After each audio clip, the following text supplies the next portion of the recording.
ساخت زیورالات قلاب بافی گوشواره. برای این نوع گوشواره 6 تا زنجیره زدم، همراه کردم، بعد 12 تا پایه داخلش میزنم.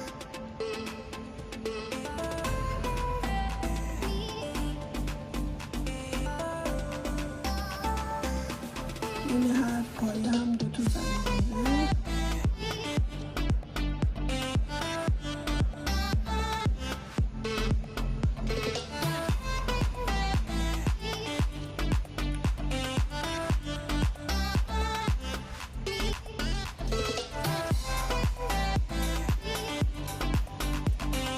تو زنجیره میرم توی پایه بین 2 تا پایه بعدی.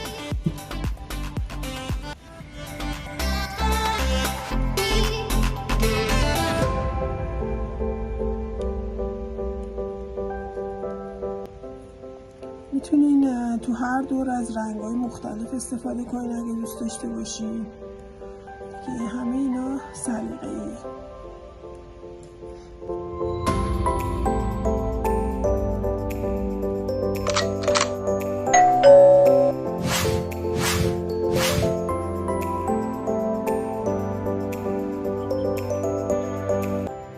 باز دور بعد هست، باز همونجوری زنجیره زدم، به جای 5 تا این دفعه 6 تا زنجیره میزنم.